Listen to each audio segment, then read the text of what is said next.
Good evening, everyone. Tonight I have the lovely Puja, an Ayurvedic practitioner who I've recently connected with via a collective wellness group online.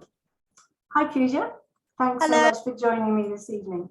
Thank you for having me. You're welcome.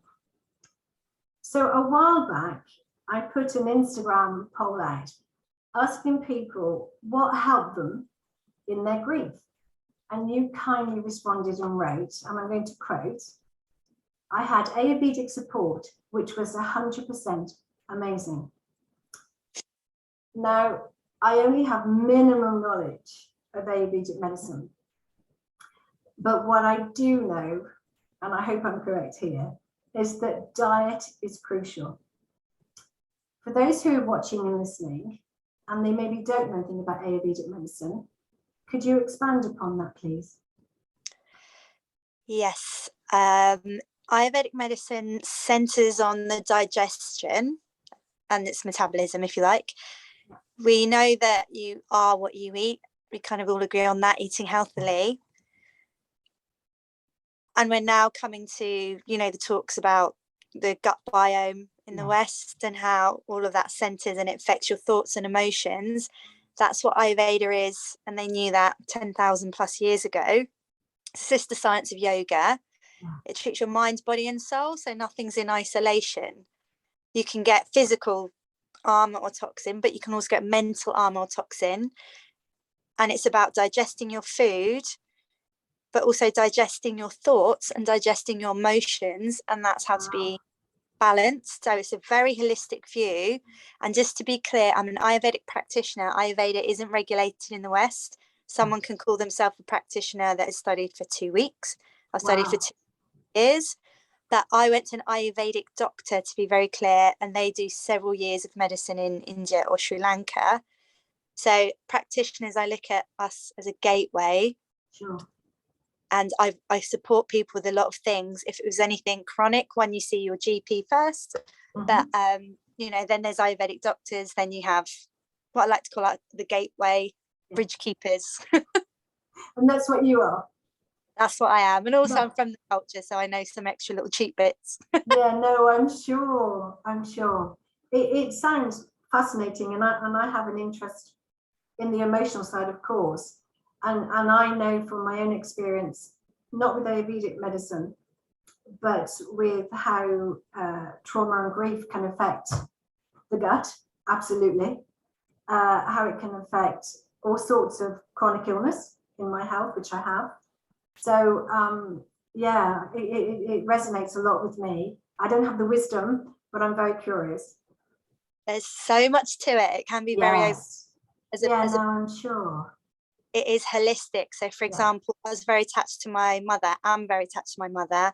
That's your second chakra, your belonging. Yes. And that's another reason to be balanced, because if I hadn't have been balanced with the Ayurvedic doctors and come to terms and change my relationship with grief, in the long term, that could affect that chakra, which is my womb. So everything's really connected. And I only saw doctor automatically. I was in shock when my mum passed, but because she was very into Ayurveda and the cultures, we have Ayurveda stuff in the culture, whether we realize we're doing it or not, I automatically booked an Ayurvedic doctor because I was studying. So one of my friends said to me, looking back on it, I just went on automatic.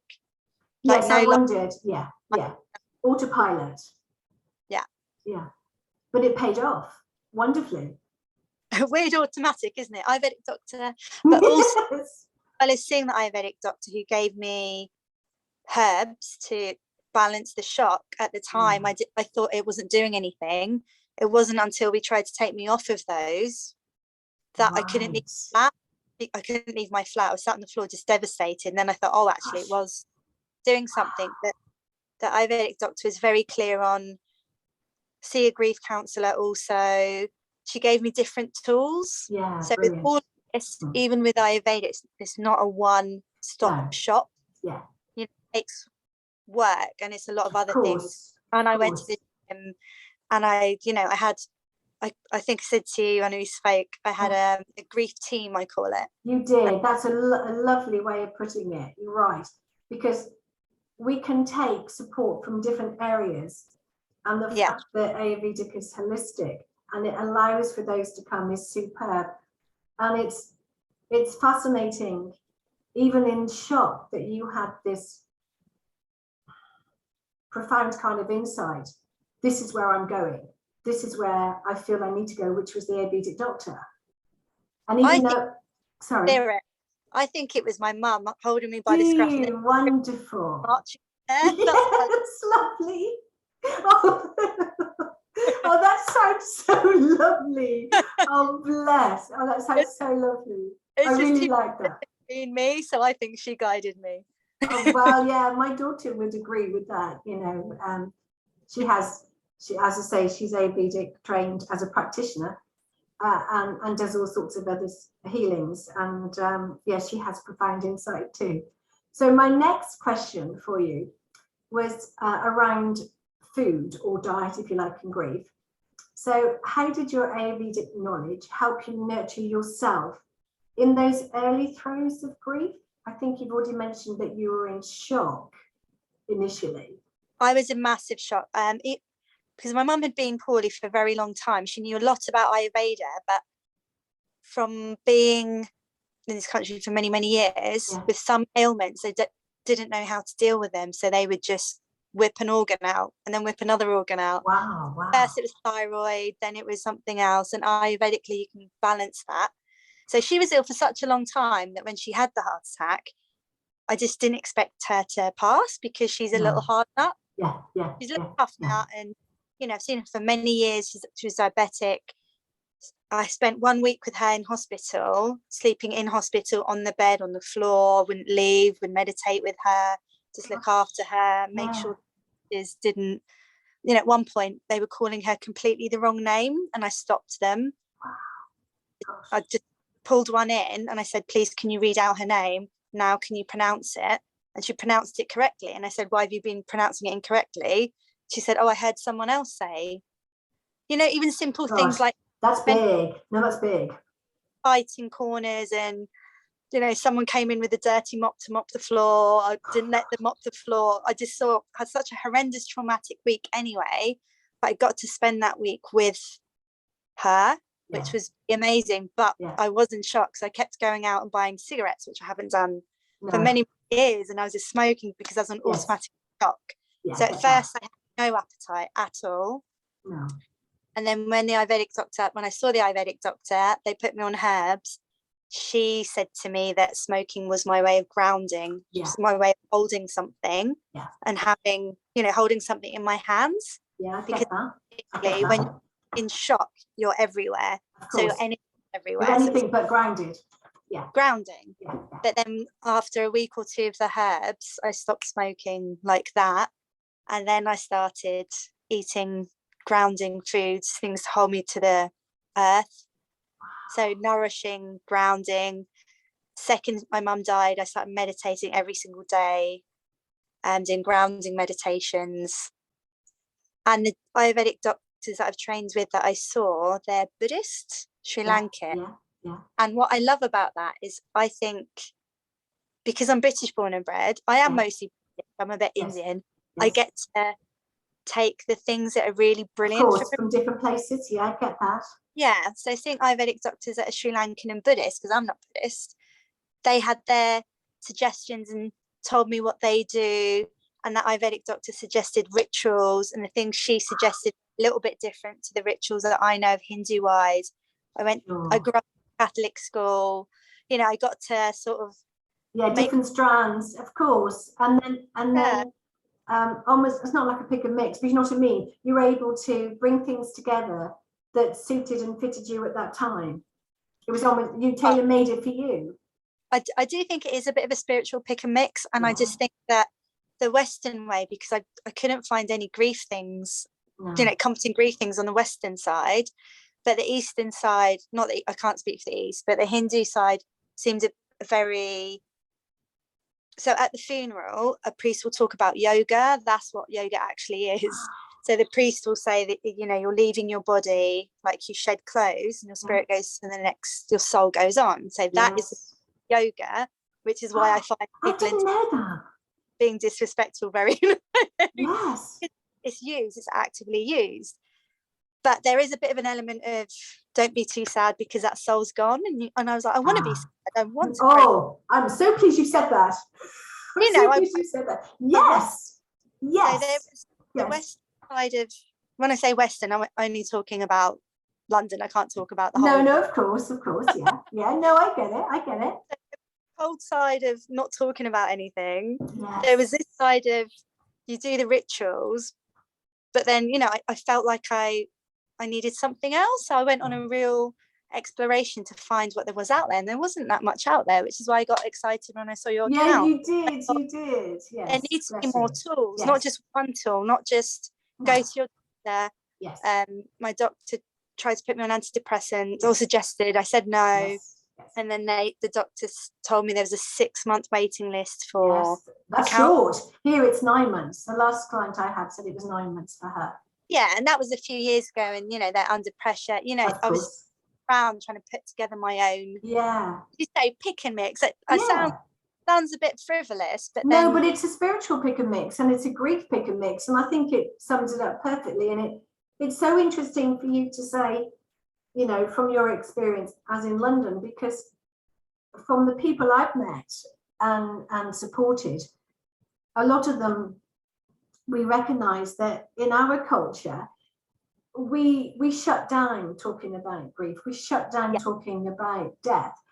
And what that does for many people, from my experience, is that they keep those feelings of grief inside. And I have had so many people come to see me who have had ill health, and some of them chronic ill health. And at the base of it is this fear of expressing themselves, of being judged, of being seen as weak. And that saddens me enormously. And that's one thing that the program I run as a loss and wellbeing specialist is really good at doing, is allowing somebody that safe space to talk.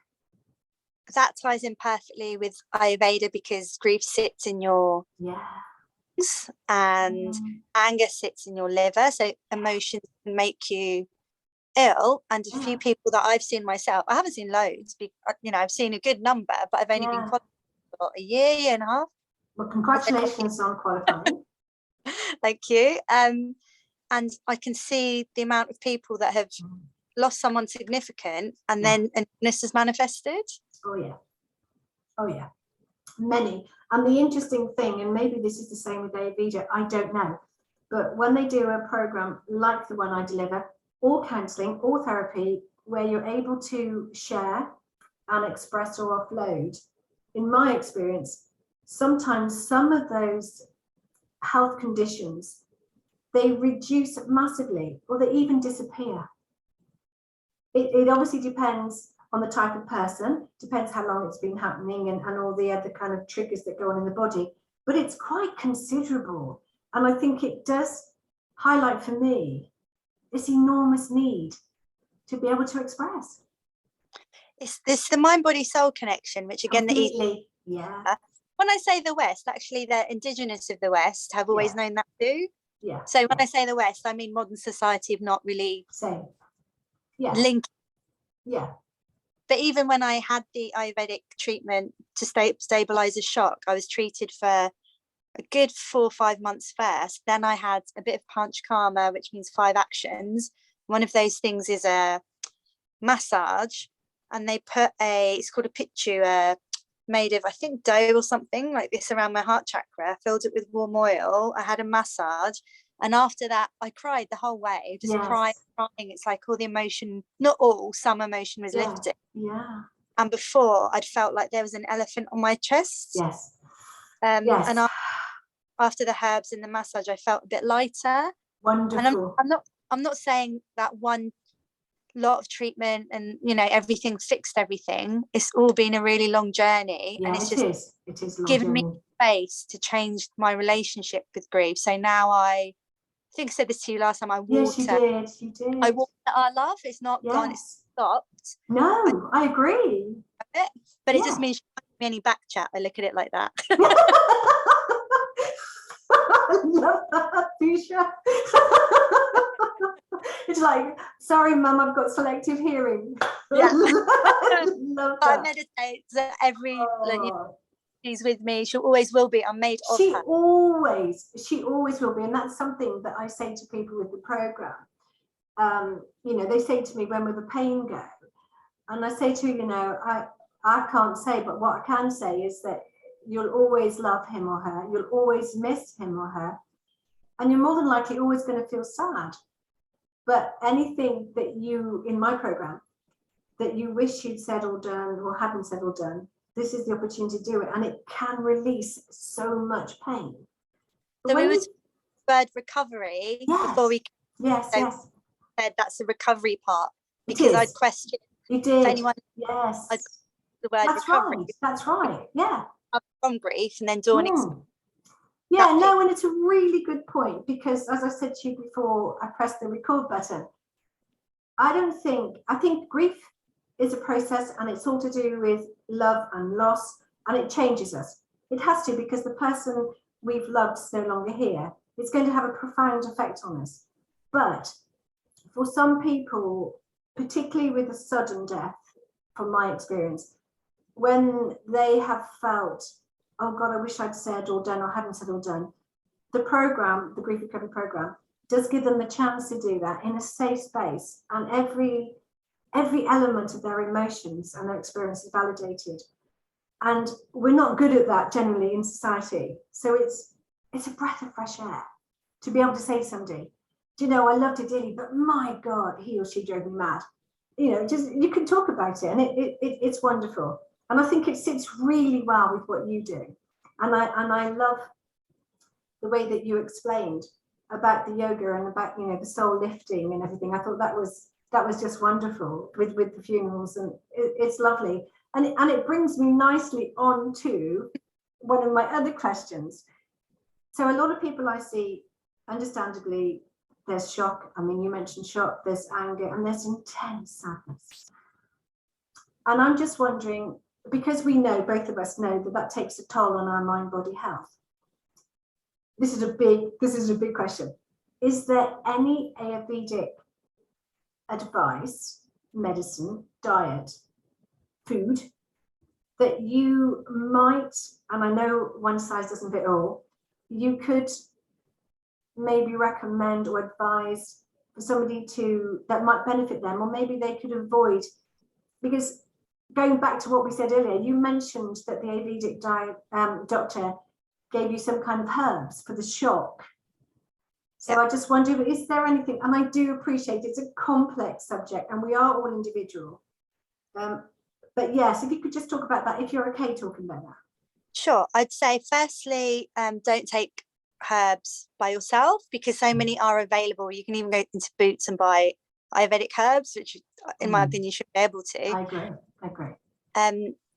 At first I wasn't hungry. In that shock, the herbs helped me to become a bit more hungry. But in Ayurveda generally, this is what I know from growing up in it, not what I've read in the text, is that you don't eat when you're angry, because it throws your digestion out. It does. So clearly, if you have a loss and you're really, really angry, that'll be a point where you will need to eat. But if possible, to, you know, angry is best, but you keep your energy up. So keep the food simple to digest and small, whether it's soups or, you know, avoid anything that's heavy to digest. So a lot of people find lentils heavy to digest anyway. For example, a lot of people are vegan now, but one, they're not cooking them properly, but two, lentils are heavy to digest. Different things need different soaking times, different spices. Of course. So I would say keep it simple. Listen to your body. If you're angry 100% of the time, clearly you're going to need to eat, but just listen to your body. I would say don't even think about it, just go with what you can do. Great advice. And I'm going to share something personal with you, because I just feel like doing this. So what you were saying about, you know, when you feel angry, and I think also when you feel really sad, or as I'm feeling today, very attacked by certain people, I couldn't eat my tea. I could not face my tea. So that's just on a fairly small level. God knows what I'd be like if I was actually in shock or if I was grieving. So I think that's really good advice. Just listen to your body and keep things simple. And if you feel that you need little and often, that's the way to go. People, one of the reasons to not eat when you're angry or not, and not be angry when you're cooking, is because with I have the energy of it too. Yeah, that makes sense. Say to cook with love. Yeah. So then if you're in anger and sadness and you're cooking and you're eating that, you're also re-eating that energy. So on the other side, if you know someone who has lost someone recently and you live near them and your cooking isn't awful, then I think a nice thing to do is drop the food round. Oh, that's so lovely. And do you know what? That leads on to probably my last one of the evening. Sure. So I've got here, finally, one of the most common questions I hear is, how do you support someone who's grieving? And I've got lots of answers, but I just want to hear yours. So from your personal experience, following your close family bereavement of your dear mum, what did others do for you that helped? And so I'm just wondering, did cooking come into that? Did others provide food for you or meals for you? It really did. And culturally, it wasn't my family that dropped food round. I'm Punjabi. Yeah. But I don't know if that's a Punjabi thing. I don't know if that's my family thing. Yes. But people that we know, they all made like a little team and they dropped food round every day. We had food to eat all the time. I think it might be a good thing to do that, I think. Yeah, maybe. And someone phones me, a very good friend of mine, Consuelo, phones me, which shocked me because I was getting messages, and she just said, when my husband's mum passed, I remember him saying that nobody was contacting him, so I wanted to phone you and just say if you need anything, Lovely. to let me know. And that really stayed with me. So I think asking that person need, and if they don't reply because they don't fancy it, obviously fine. Yes, of but course. just check in, just so that they know they're thinking about you. And one of my dad's sisters, ever since my mum's passed, she messages me every morning and every evening, good morning, Pooji, good evening. And do you know what? It makes such a massive difference whether I'm in the mood for it or not. Just that someone's honestly, I'm going to say it's little things, but actually they're really big things. So sadly, I've got a few people I know who's somebody in their family is very ill, has died, quite a few at the moment. And I agree with you. All I do is I try every day or every other day just to send a message, or even if it's just once a week, and it's just thinking of you, positive thoughts, or the love. Or, you know, initially it was please reach out to something I can do for you, because most of the people I know have got very big families and they're very supportive, and I'm always aware that I don't want to encroach upon that. But I also think that sometimes it, like you said, it's really nice just to get that message, and it isn't about them coming back. It's just about me letting them know that I'm thinking of them. And I think that's really important. It helped me. Obviously, different people will be different, but I think wonderful. Well, I think that's probably the end of it. What I wanted to say was thank you so much for your time tonight and sharing your Ayurvedic knowledge. If people wish to get in touch with you, where can they find you? They can find me at wellnesscoach_ Puja Veda, which is PUJAVEDA on Instagram. Okay. Or I do have the website www.pujaveda.com. Probably call it something. I think I lost you a little bit there. Could you repeat that again? I think we lost connection there. What was your website? It's pujaveda.com. Lovely. And I've got a Facebook page that attaches to, but just send me a message, any questions, anything, I'm happy to help, or put something under this post so I can. Yeah, that's wonderful. Thank you so much. I Thank really you. appreciate it. Oh, it's a pleasure. It's a pleasure. And I really hope that we connect again. We will. I love that. Take care and have a restful, relaxing evening. Thank you. Take care, Puja. Bye-bye. Thank you so much. Bye.